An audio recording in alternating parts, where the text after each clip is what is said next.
The American dream feels like it's on life support, a fading promise that's been battered by the new economy. Yet it's still seen as a birthright that's part of the nation's soul. And too many Americans feel bitter and betrayed about what they now see as a mirage. Today, our distinguished bipartisan panel talks about whether we can reboot the American dream. Joining us are John Hope Bryant, CEO of Operation Hope, whose latest best-selling book is Financial Literacy for All. Orrin Cass, founder and chief economist at American Compass, a conservative think tank.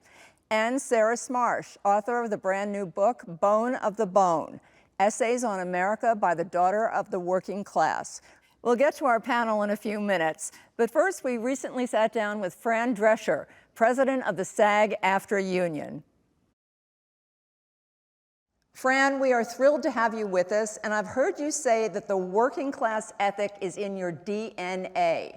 Your dad had 2 jobs, your mother also worked, and the fight for workers' rights is personal to you. From the rise of corporate greed to historic wealth inequality, what's your take on why so many Americans feel like the American dream has become the impossible dream? Well, it's sad to imagine that that's true, but I think it is true because as corporations began to get more and more powerful and companies lost their heart and soul, they stopped being family-run businesses. I think that the worker began to feel more diminished, marginalized, disrespected, and reduced to what's now being referred to as a gig worker. And that's the unfortunate decline of labor in our country that I feel has been recognized through the strike that I led that became hot labor summer and awakened a labor movement around the world, really, and certainly across the nation. Let me ask you, though, because you've touched on something.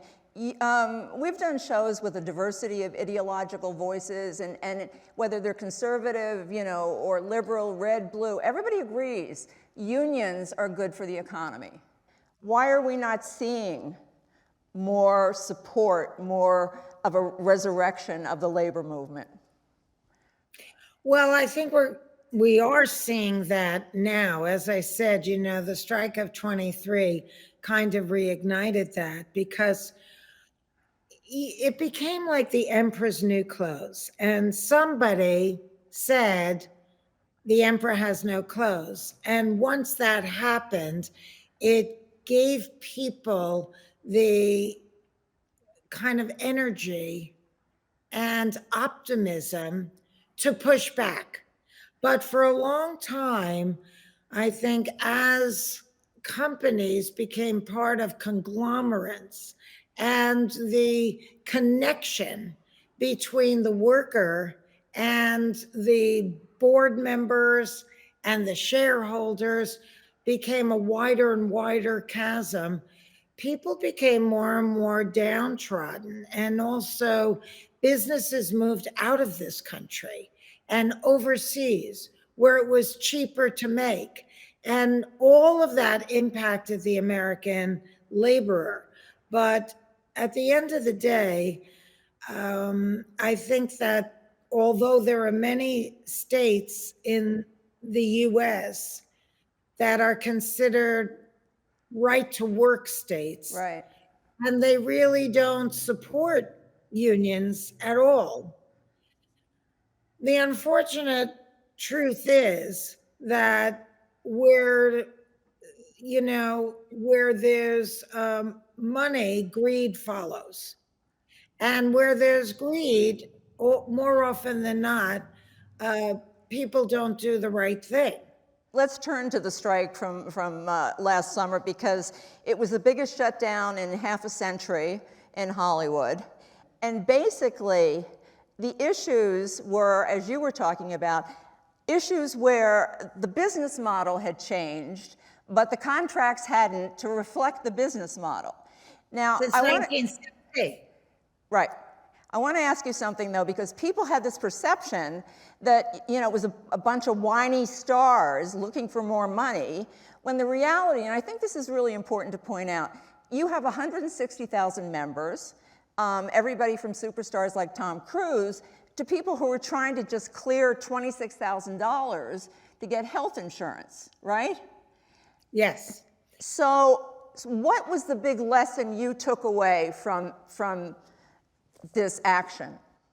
All of the, what they call A-listers, they don't really work this contract. They write their own contracts. These are middle-class people who are what we call the journeyman performer.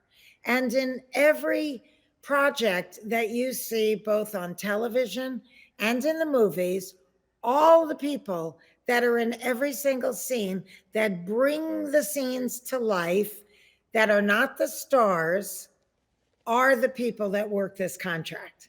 They are living a working class life, and all they want to do is be able to be in the career that they love, do their job well, and make enough money to put food on the table, pay the rent, and send their kids to college.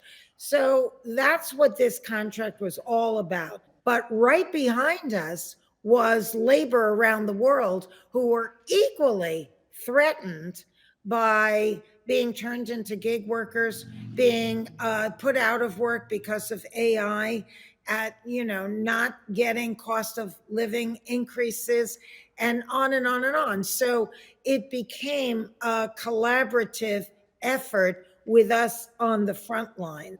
You were hailed as a unifying force that was vital to galvanizing your union. Not to mention, you did get rave reviews after this fiery speech announcing the strike. Let's watch. You cannot change the business model as much as it has changed and not expect the contract to change too. We're not going to keep doing incremental changes on a contract that no longer honors what is happening right now with this business model that was foisted upon us.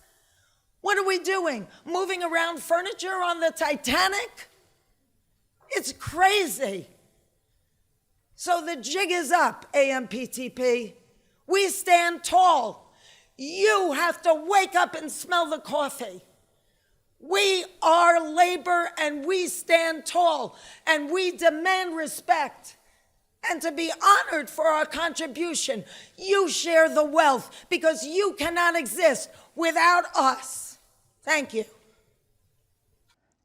It makes me tearful, honestly, when I see that, because I feel like my angels were with me. I walked into that press room and my chief of communications said, "We've prepared something for you to say." And when I glanced at it and I said, "I can't say this. I have to speak from the heart." And she said to me, "You say whatever you feel you need to say." And that's what came out of my mouth, that whole speech. And I never flubbed, and it just all came out and it buttoned up beautifully. And I was just, my heart was pounding, and there was, a wall of press and cameras and people. And I don't think anybody expected anything that was that authentic or, emotional in spirit. But all along, you had asked me, what did I learn from this experience? And for me, I think that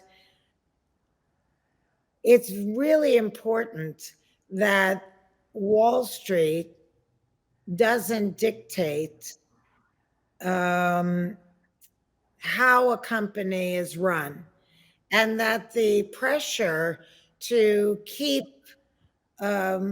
creating profit in every quarter is unsustainable. And ultimately, what happens is either the product begins to become compromised, the labor force that makes the product begins to get compromised, or both. Mm-hmm.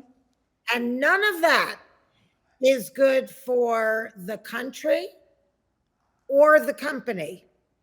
And they have to recognize that and stand up and say, you want to invest in this company? Great. We're going to do the company the right way.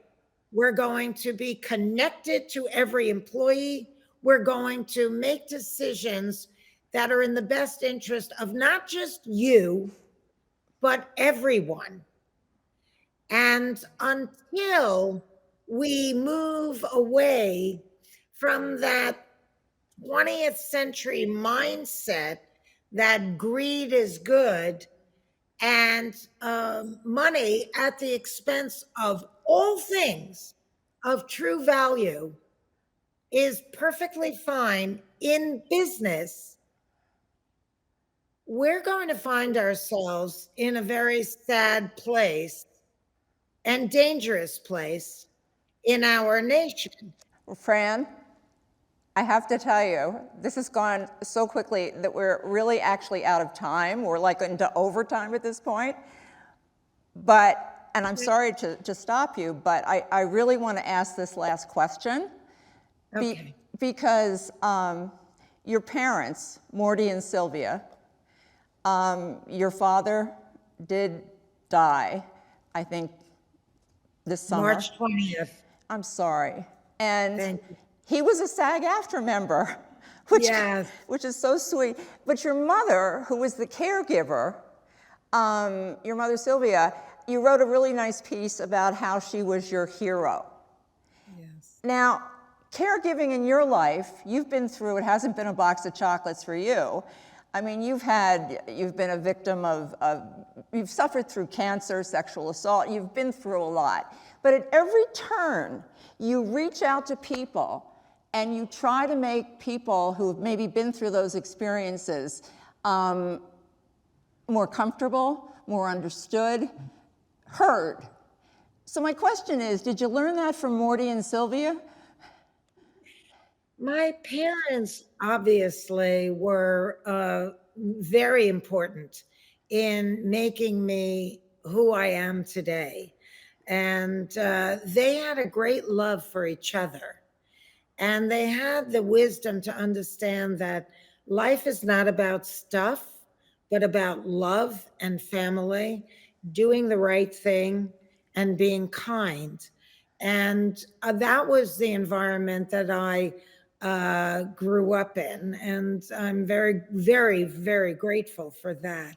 And we were a very close family as a result of that. And it wasn't driven by what you're supposed to do, it was driven by what is being good and kind about and respectful of others and not being impressed with people just because they have money or big houses or fancy cars, because that does not a good person make.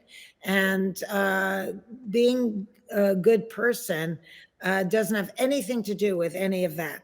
So that was very important to me. And then over the course of all of the things that I've personally been through in my life, and they stood by me through all of it, I also found Buddhist wisdom.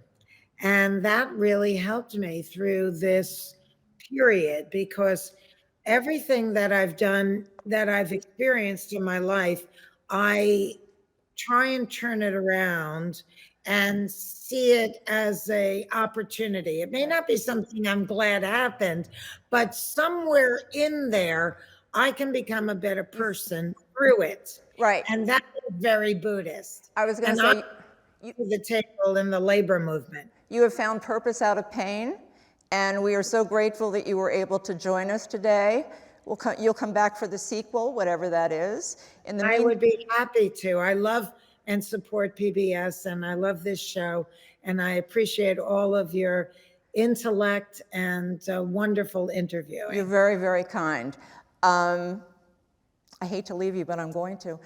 We're going to go back to the rest of the show because we have a conversation about rebooting the American dream, and we're going to continue now with John Hope Bryan, Sarah Smarsh, and Orrin Cass. And John, I'm going to start with you.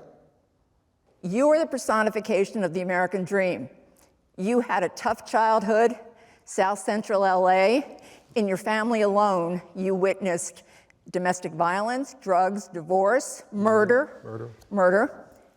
Still, you went out to start your first company at the age of 10 in the neighborhood, selling candy. You then went on to become an entrepreneur, financial literacy expert, and you've been an advisor to 5 US presidents. My question to you is, how much harder is it now to achieve the American dream than it was 30 years ago? It's easier. It's easier? Look, when I was coming up, there was no internet. There was a dictionary. You guys know what a dictionary is, right? There was no Google search. There was no Chrome. There was no AI on the horizon. There was no be able to reach around the world and get information in an instant. There was no ability to, as a result, you couldn't get on a social media platform and reach a billionaire or a millionaire or a CEO directly. It was love or hate, but the playing field wasn't level, and the shore to opportunity was really far away.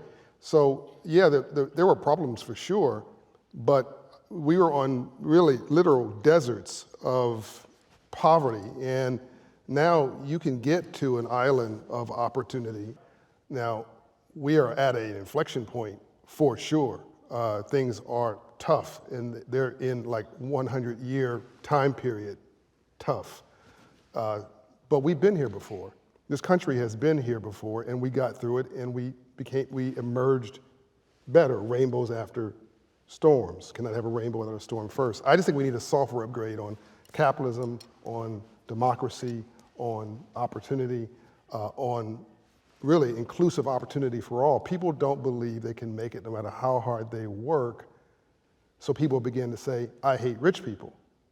I let them get them out their system, Jane, and I say, no, you don't. You hate rich people until you become rich. What you hate is a game system.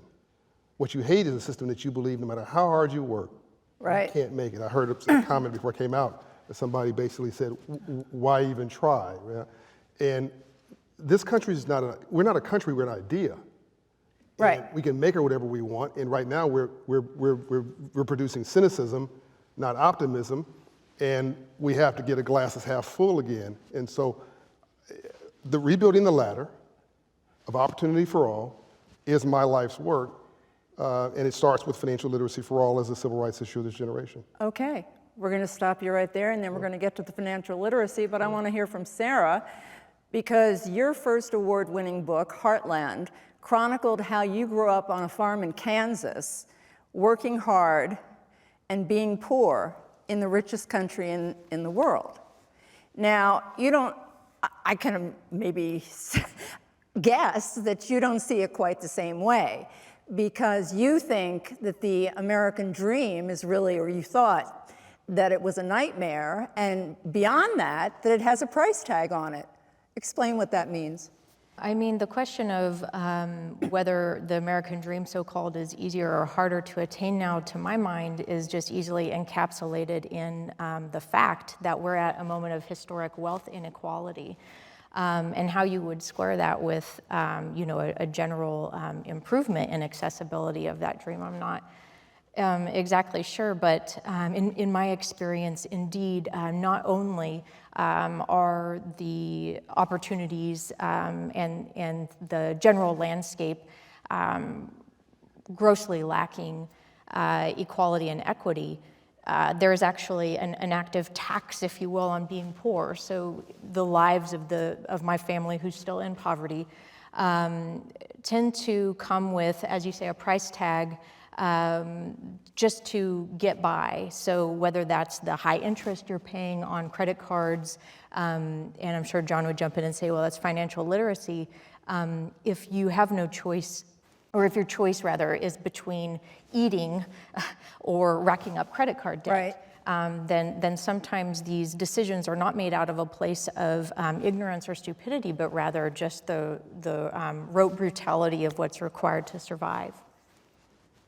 All right, now, Aaron, you have a totally different take, because you are an economist, and you're conservative, and you worked with Senator Mitt Romney as one of his policy folks, You started American Compass, which is a think tank. And what you're trying to do, I think of you as the Norma Ray of the Republican Party, basically. I mean, you're trying to change the Republican Party to move away from Wall Street to Main Street, to basically go pro-worker, pro-union, try and create stronger families, stronger communities, right? Now, I'm gonna read this line because I want to make sure I get it right. The Economist called your agenda a slaughterhouse for Republican sacred cows. How's it going?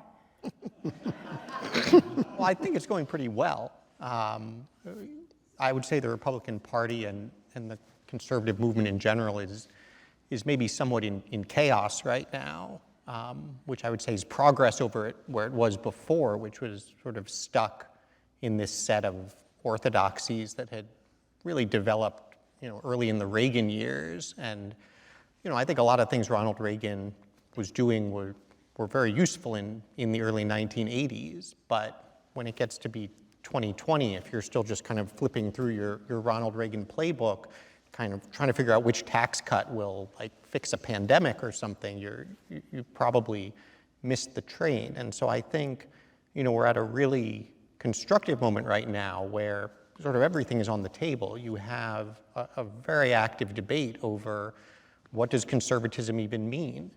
And this American dream discussion is actually a perfect example of it because, I think a quintessential element of what you always would have heard from the Republican Party is this focus on opportunity, right? How do we provide upward mobility? How do we make it so that anybody can get to the top?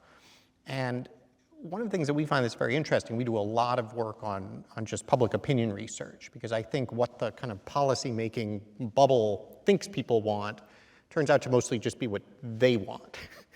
And so just to give an example, if you ask people, college-educated, earning six-figure incomes, what the American dream means, they'll say it means, more than anything else, going as far as your talents can take you.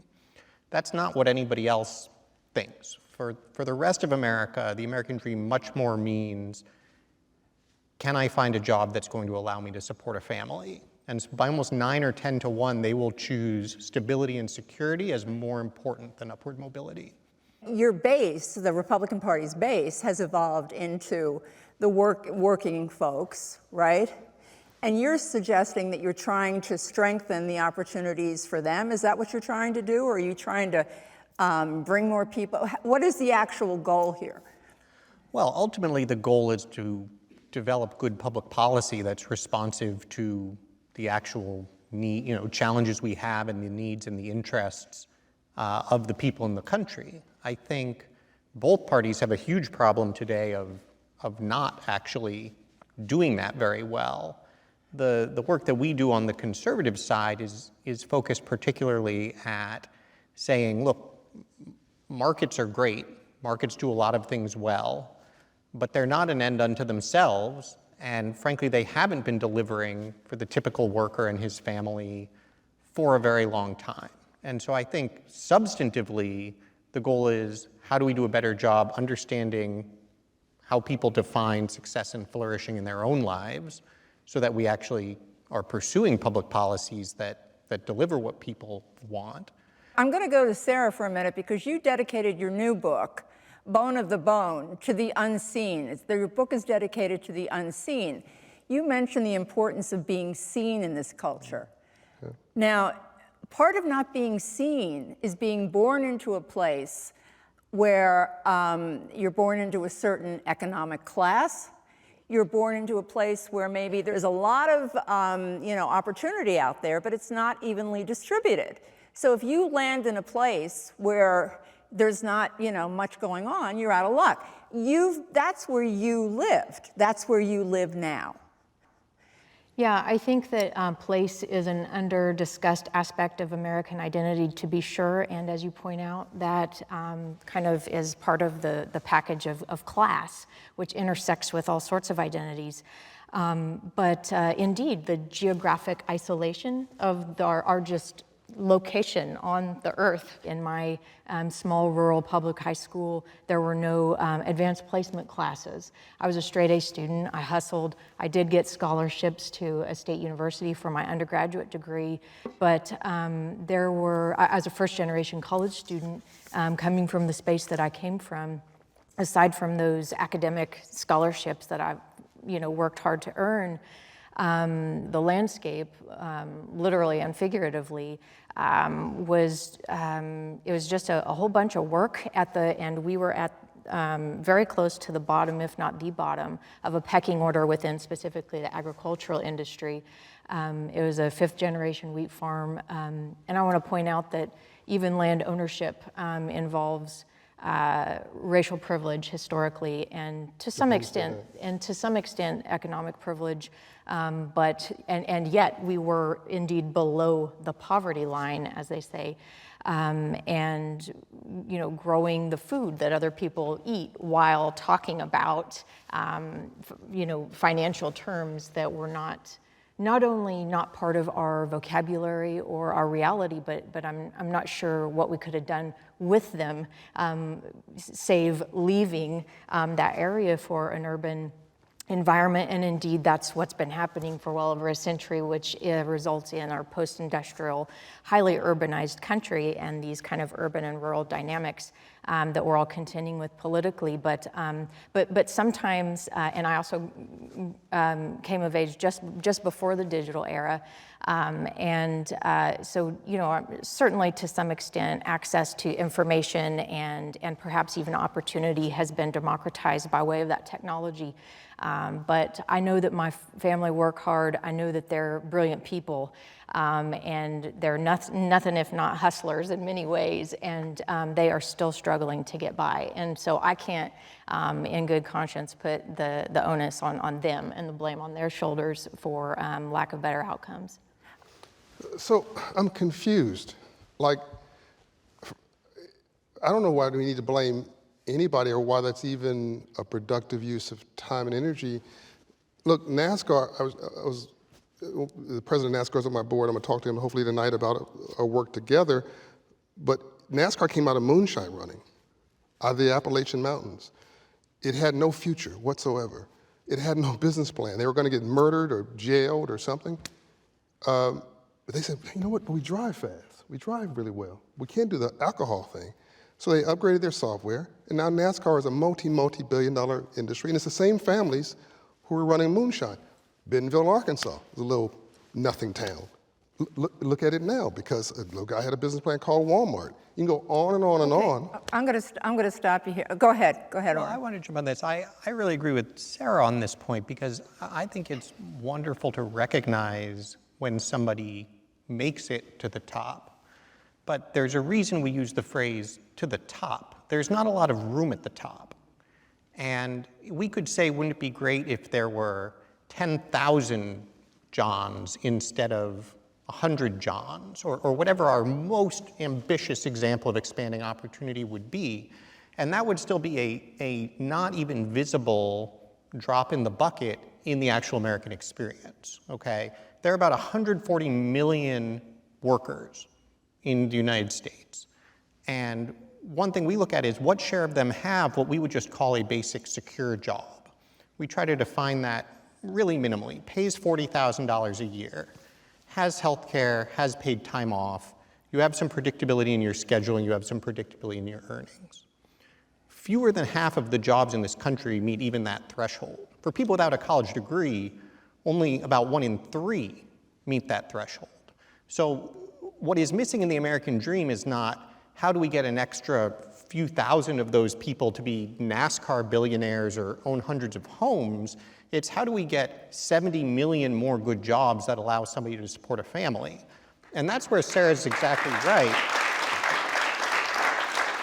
That's where Sarah's exactly right. Our economic system just is not delivering what most people want, which is not how do we get a few people up to the billion-dollar level. It's how do we guarantee every person, particularly to your point about place, which is super important, staying where they are, which is what most people really want, can build a decent life and support a family.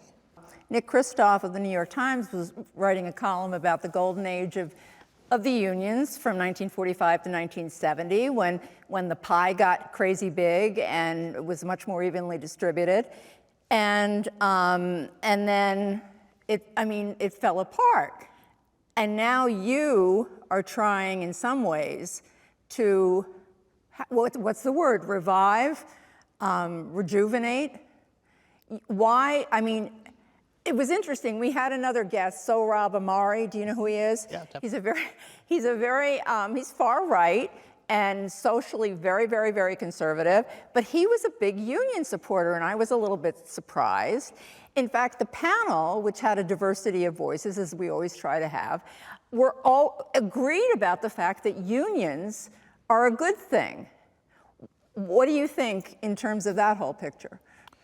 Well, I think the place to start is one level broader than unions, which is just the idea of worker power, that for capitalism to work, for the economy to actually not just generate jobs, but good jobs, workers actually have to have power in the labor market. They have to be able to demand good wages, benefits, and so forth. They need to have representation in the workplace so that they are not sort of just beholden to the whims of an employer. And to your point, we have seen a serious decline in that in recent decades. And this is a place where I partly agree and partly disagree with John when he talks about the entrepreneur who starts the business and creates the jobs. In a sense, that is kind of exactly the Reagan story, that if we sort of invest in the job creators, it will work out for everybody. And just the empirical reality of the past generation is that's not necessarily true. There are an awful lot of ways to make a lot of money. In fact, I would say the best and easiest ways to make a lot of money in the American economy today are by doing things that do not create jobs. In some cases, they just don't create any jobs. You're doing things in investment markets that don't build businesses at all. Right. You're offshoring. Great way to make a lot of money. Maybe you're creating good jobs, relatively speaking, somewhere else, but not in the US. What we've seen in recent years with the sort of rhetoric around, quote, labor shortages is that rather than actually create a better job, employers will do anything they can to justify bringing in a foreign worker instead to take the job. And so all of these things are elements of ways that we erode worker power. And we get the GDP growth, we get the billion-dollar business, and we don't actually get the good jobs.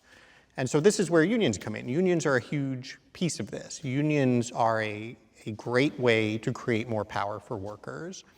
I would say there are also a lot of ways that unions, at least in the US, are quite dysfunctional.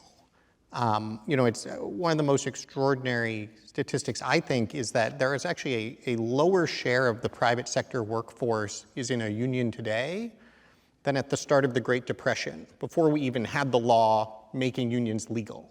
There were more people got together without any legal protection at all to create and demand union representation before what's called the National Labor Relations Act in 1935 than are doing it today.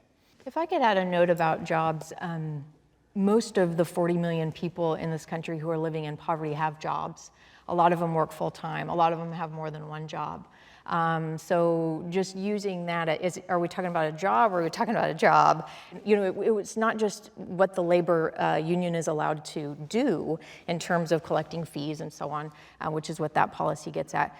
It's also then the culture that arises out of that policy. And so I was raised by working poor people who actually were quite distrustful of the idea of unions, which of course historically have had moments of corruption and are fallible institutions to be sure, but these people who could very well benefit from the organizing of workers had been convinced to be suspicious of the very sort of organizing that might help them. What I'm getting at here is that your ability to access opportunities or pull the levers that you can reach isn't just about your own individual grit or even the landscape nationally. It's very much about you cross a state line and your right to bodily autonomy or your ability to organize can change dramatically. John, go ahead. I think this is the first time, I want to congratulate you. This is the first time in 32 years I've ever been the black guy on a panel protecting capitalism. I knew you were going to say that. This is an out-of-body experience. But look, let me say this. Capitalism and democracy are horrible systems, except for every other system. I've been to 100 countries. I've been all around this world. Everybody and their mama is trying to get here. We're the most immigrated to country in the world today. Everybody wants to be an American except Americans. I mean, literally, like everybody in Africa is trying to get here. Everybody in Latin America is trying to get here. Chinese people are going to Mexico to get through Mexico. I'm not kidding. Like Chinese people are going to Mexico trying to come over the border to get here. Everybody loves this place, and we're just picking at each other. And I love math because it doesn't have an opinion. And I actually mapped every zip code in America by credit score. Everyone. What I found is that whether you're white, poor, rural, or you're black and brown, urban, Jane, here's what you see in a 500 credit score neighborhood. A check casher, next to a payday loan lender, next to a rent-to-own store, next to a title lender, next to a liquor store, next to a pawn shop, next to a church. Can I get an amen? We don't disagree on humanity, on dignity, on decency, or the aspirations of people, or the rights of human beings. We're agreeing on all that. I'm saying that complaining about it and griping about it is not going to get us where we need to go. You actually have to have a plan and you have to execute on it, and I believe financial literacy helps you understand how this system works. You go from making a living to building a life, because you build wealth in your sleep. Everybody's trying to make a living. Black people in my neighborhood I grew up with, get this dollar, get this bag, get this dollar, get this cash. I tell you, you're wasting your time. You need to build wealth. You build wealth in your sleep. So let's now talk about how to do that. Stop being angry and start getting even. Succeed. This country is about success. That's been the history of this whole country. Okay, I don't mean to be Debbie Downer here, but I mean, do you acknowledge that people are in such depths of despondence about their own lives and trying, they're working 3 jobs. Yes. Okay, and they don't see what you're talking about, all right? I've got 4 million clients, and they do see what I'm talking about. And again, 1.5 million viewers a week on my videos who do see. Okay. So people who don't see it, if we're trying to incite an argument and you want people to see the glass is half empty, they're going to see that. If you tell them that the glass is half full and you give them a way to fill the glass the other way, they'll see that. I'm saying that once we give people the rules of the road, their perspectives change. They stop being cynical and start being skeptical. We have got to figure out how to make this free enterprise system, this broken, complicated, unfair capitalist system, work for the least of these God's children. We did it before. We did it 100 years ago. We did it 50 years ago in the civil rights movement when education was a great emancipator. AI, we think we got problems right now? Wait till artificial intelligence hits you in 5 years. You can't just sit and lock up and say, I don't like it. All right. When you're being run out of town, get in front of the crowd and make it like a parade. We are America. We're the greatest, most amazing nation on the planet, and we got to start believing it again. That's all I'm saying. Well, gee, where do we go with that? Who wants to go first? Go, Orrin. Yeah. I'll go first. I think it's really important, and this is why the American dream framing is so great, to assess this in the context of people's expectations here. The fact that people from the rest of the world, and particularly from impoverished and developing countries, all want to come to the U.S. isn't reassuring or comforting to somebody who's struggling in the U.S., especially if they can look back at their own country's recent history, their own family's recent history, and say, things are actually not as good as they used to be. And I think your point about sort of working together and the political problems that we have is incredibly important and right on point. But I think the biggest problem we have in this country in our politics, and have had for about 20 years, is a group of people who are doing very well telling everybody who's not doing very well that they just need to change their attitude. We agree. And so, So does the audience. All right, yeah. Yeah, we don't disagree on that. At all. So that's where, you know, I don't think, certainly I don't hear from what Sarah or I'm saying, a sort of cynical complaining, but I do think some blunt acknowledgement is really important.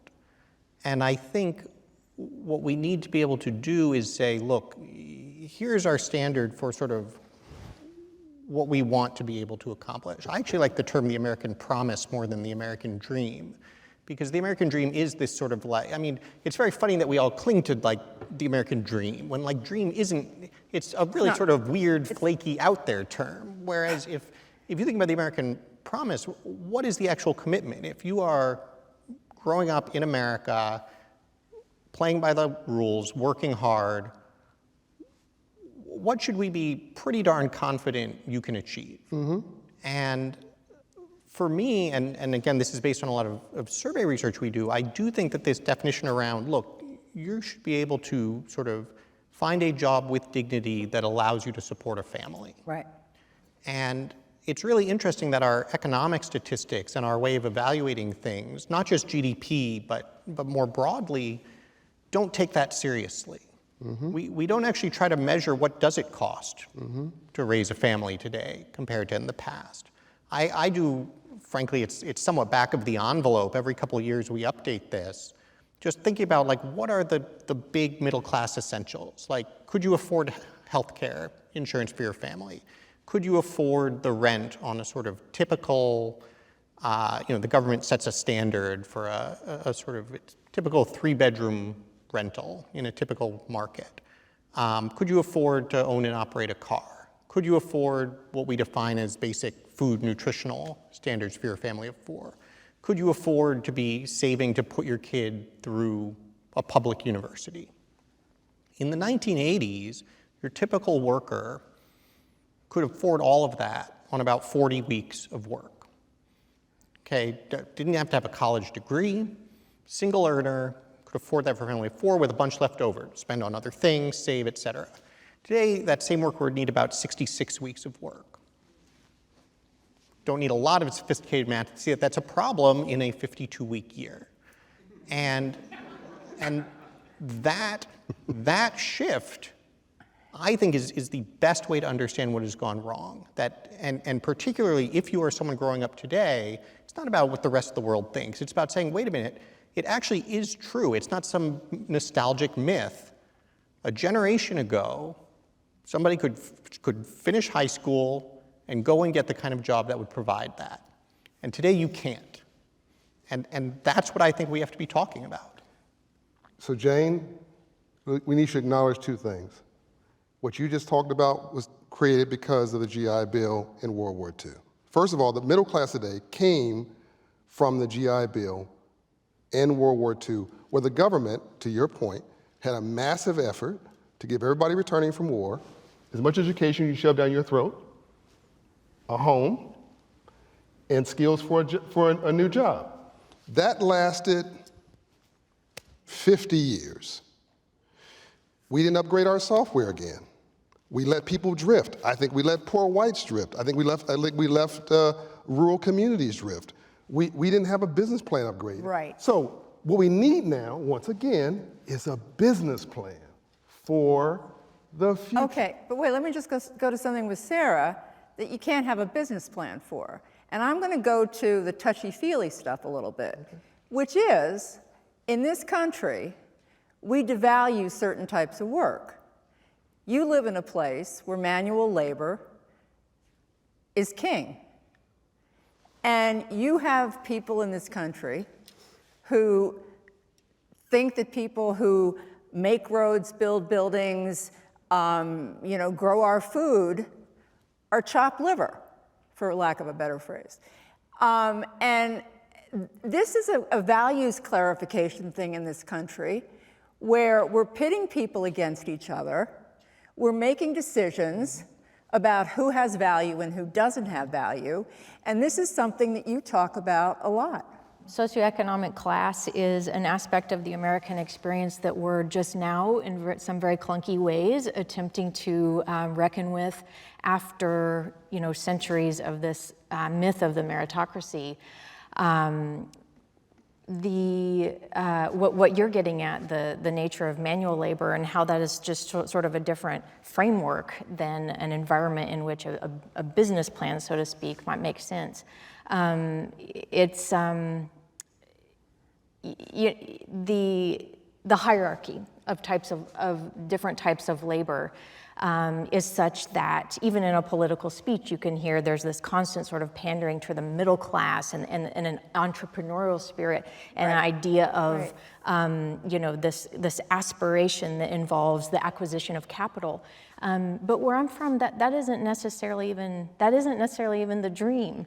And so I had an experience of growing up in a place that, by many measures, was felt to be and rightly measured to be dying. And the mark of success or what one could hope for was to quote unquote get out, to leave, and that economic imperative was in direct contrast with what often was in the hearts and minds and spirits of the people there who didn't necessarily want to get out. That's the same sort of language, by the way, that we use about prison. So people talk about the place I'm from as though it is some sort of punitive experience to be there. The family farm actually was an environment and a life experience that we loved and would have liked to have held on to. I always had different goals and ambitions, and I'm suited for an academic and a professional life. My husband, who is a construction worker, lives a very different life and doesn't necessarily share the goals that a class that I interact with day to day in my work as a journalist holds. So. This thing of you have to leave in order to make it, that's, to go back to place again, a frame of class in a rural environment, and that we just don't talk enough about as a country. Yeah,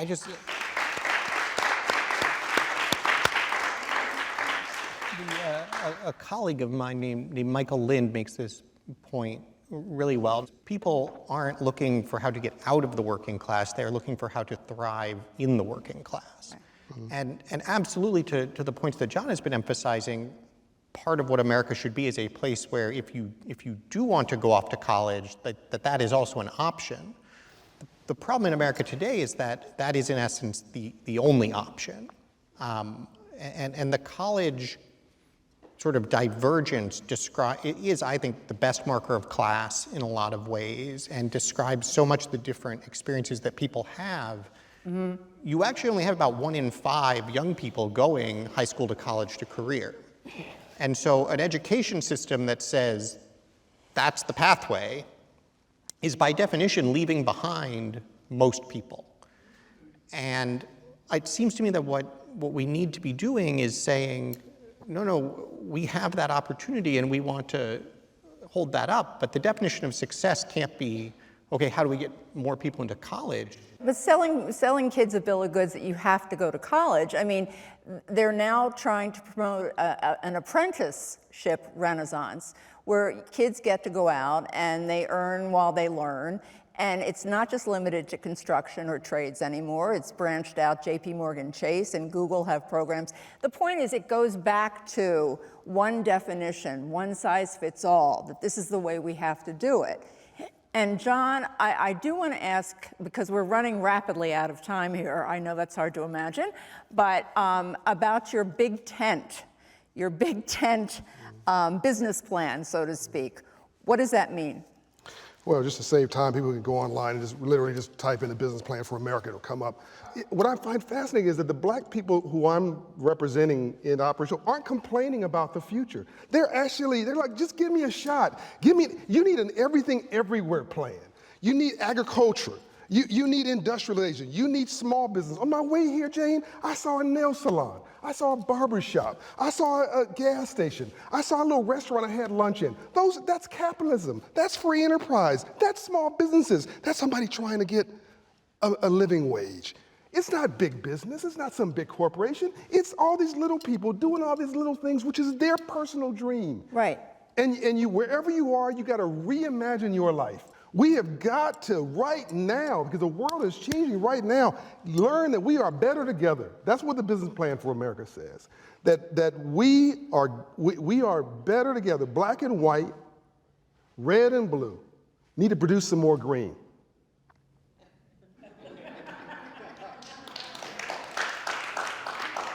And if we don't, we're in a world of trouble. We won't have to worry about this argument. We're rearranging the deck chairs in the Titanic. If we don't figure this out, Russia, China, Iran, and North Korea would love for us to continue to argue ourselves into oblivion so they can take our place in the world. I'm not interested in that. Are you?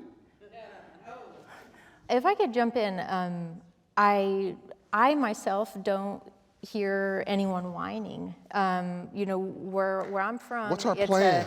It's an articulation of a problem Yeah, is but what's our plan? essential for a movement or for progress, and that's just logical.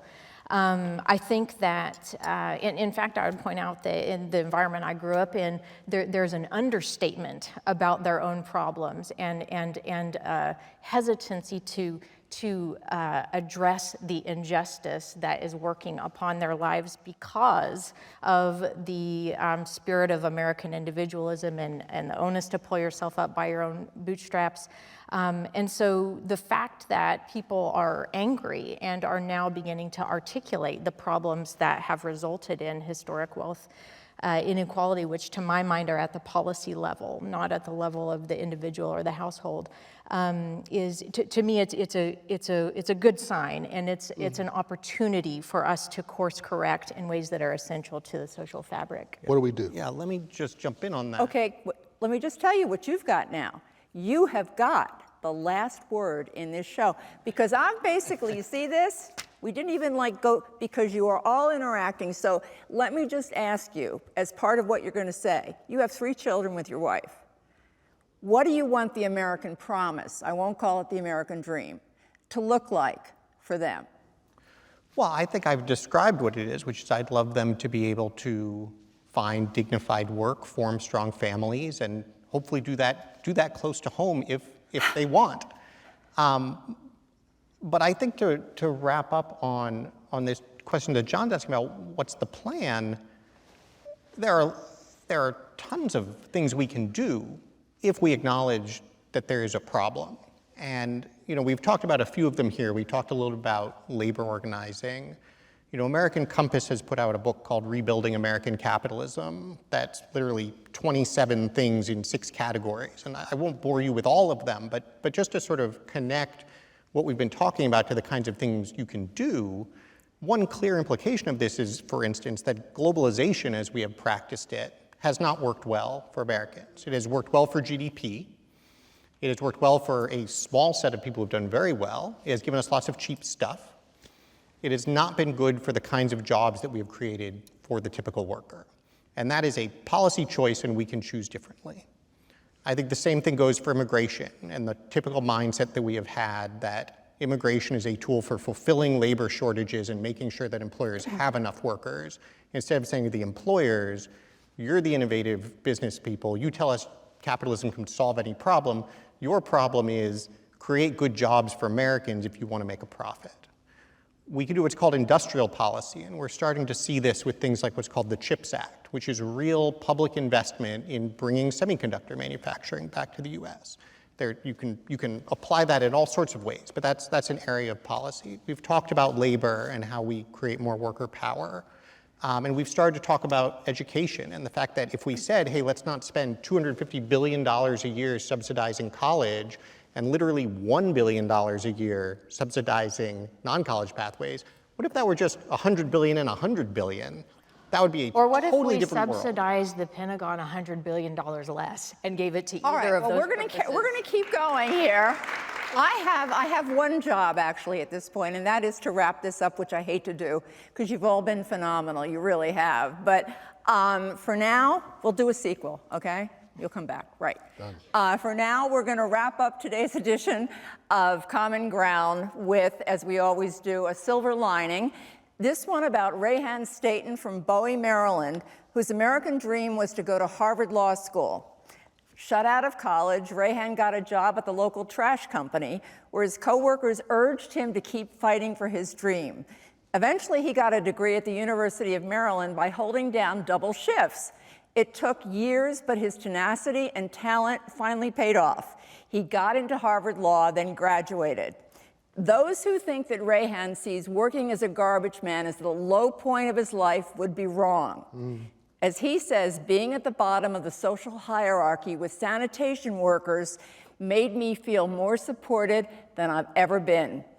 When people know they're being appreciated for the work they do, it matters. Amen.